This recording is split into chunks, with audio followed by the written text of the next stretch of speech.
Hello everyone, welcome to January Plan With Me. This year I decided to do recreations from some of my favorite Bojo journalers, and this month I am picking Amanda Rachley from her January 2019 Lantern Lunar New Year theme. This month's cover page will be the almanac personalized calendar that I have printed for this page, and then surrounding it with my attempts at these lanterns. I use this yellow starred white washi tape to outline the sides of the pages to help emphasize the yellow color and just cement the seams in the pages. I ended up looking at Amanda's video for her lanterns and just doing my best to kind of eyeball the shape of each one of them. Using the Micron pen to make these outlines seemed really easy and fluid and smooth for this. One of my goals this year was to practice art media that includes doodling, sketching, pen and ink. So for this month, this was a great month to really practice that pen work. This last year, I saw a video by Marco Bucci where he talked about his experience of becoming an illustrator for Disney and how he started off with no formal training and the intention and steps he took to become an artist. That was a light bulb moment for me to believe that, yes, I too can put in the effort and the skill to become more of an artist. So this year's journal is my beginning stages of art media, and it's basically my own little sketchbook to hopefully develop and improve my art skills this year. I felt like being able to just relax and let the pen move and not to be too concerned with imperfections, because it is basically my practice sketchbook, and to just feel the pen and the paper and see how it flows just to start. That really gave me joy doing this month's journal. So if there's anyone else there that also feels like they don't have the best art skills but want to improve, I hope you also see and hope that you can become better at art and feel that by putting the intention out there to improve, that you will. So this quote that Amanda also uses in her layout, "and so the adventure begins," truly does fit my 2023 bullet journal and artwork journey I hope to develop this year. I opted to do this first page of the month with the calendar and the lanterns instead of just a lantern only cover, just to save space in my journal pages to start and just to see if I could combine the two together. This calendar I ordered from Honeycomb Almanac. It's a great resource to actually personalize your astrology along with mundane astrology, so you can see the transits every day for yourself and the world combined. So that's what this digital copy I printed for this journal entails. If you want your own personalized copy of your daily astrology, I'll put the link in the description below so you can order your own as well. Amanda likes her Crayola Super Tips, so this is actually the first time I am using them. In her layout, she used what looked like to be more like a tan or beige color instead of the yellow, but of the markers that I had here, it didn't seem to get close to that color. And I know the yellow or gold and the red is common for the Lunar New Year, so I tried the yellow with the red instead. I feel like even though the red and the yellow are appropriate for the Lunar New Year, I actually did like the beige and tan color, so I am looking for markers to possibly use that shade in another journal page in the future. The text box on the left, I wanted to include my numerology for the month and my perfected month and the lunar return chart ruler.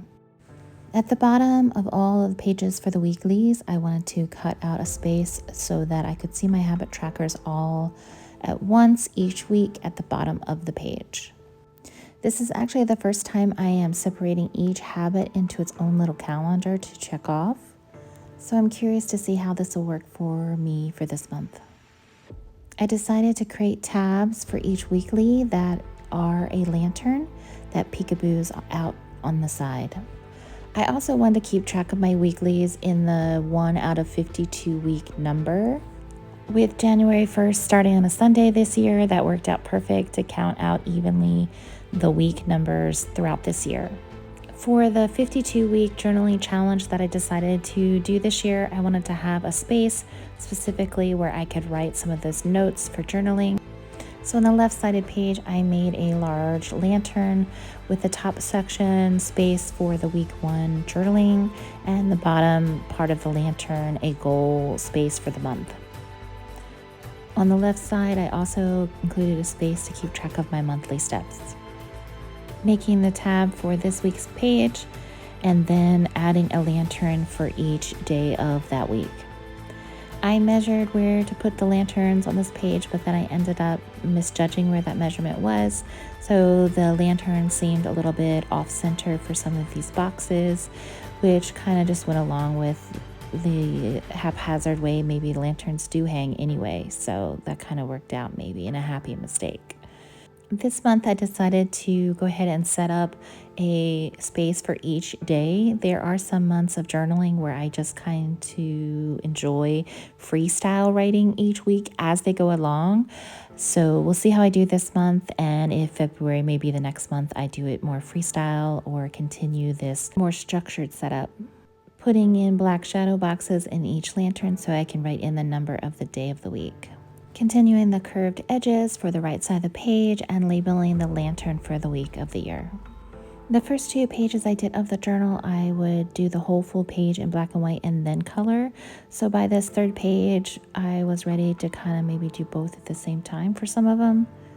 By this page also, drawing the lantern seemed to go a little bit faster. And again, this top row I mismeasured and just kind of went with the flow of having them a little off center. This bottom row, I put it more centered like I originally thought I would do. Again, I decided this week also to have all the dailies on one side and then a space on the other side for my week 52 challenge journaling space. So each weekly will feature a big lantern for that journaling space and then small lanterns for each day of the week. Also leaving a space for any notes or tasks specific to that week. The 52-week challenge, I got inspired by Joshi Koren and decided to create my own unique, specific 52-week challenge checklist.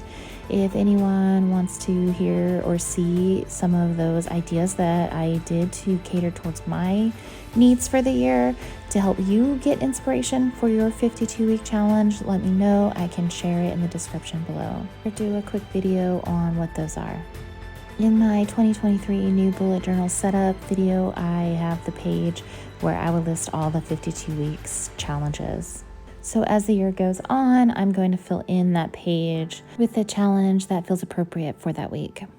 So instead of having each one preset for the week, I have a full list of ones that I would like to cover this year, and then I choose each one when that week comes upon of what I really would like to talk about or journal about that week. Here I'm using a white and gold thin washi tape to outline the side edges of each of these weeklies. I originally thought I was going to use that yellow starred washi tape I used on the first page, but there wasn't enough to use it in the rest of the pages, so I decided to use this one instead. I think one of my favorite lanterns to draw this month is this accordion lantern, and I love using this Tombow dual brush pen for the top and the bottom of the lanterns. With this being my first month using the Corolla Super Tips, I like the bright colors, but I think I still need practice just using the tip so I don't press too hard. Also, this micron pen on this dot grid journal just goes on so smooth, so it's definitely a different change from the sketchbook notebook that I used last year. And again, to use a notebook with a dot grid is so helpful. By this 3rd week, I got it measured correctly to where I centered the majority of the lanterns in the middle of each day box, utilizing the side tab lantern for one of the boxes. Also, by this week, I felt like I was sketching a little bit faster in order to try to get done quicker, but I felt like sometimes that kind of made the sketch a little bit sloppier, but I still went with it because I am just doing it for practice. and feeling it out. Originally, I thought I was going to fit the last 10 days in this last page, but because I decided to devote more space to each week's journaling, I am going to include another week after this fourth one, to include the last 3 days and also to include a sleep tracker. So each week, the big lantern I put on opposite sides week by week, and this last one ended up in the center. To help use as much space as possible with this center lantern, I did change the shape of the daily boxes to fit around that big lantern. This month, I also embraced just freehanding these lines. Amanda also does that, so I was trying to practice her technique for this month. Using and loving this black micron pen this month, I feel like I could do a black and white themed monthly sometime in the future.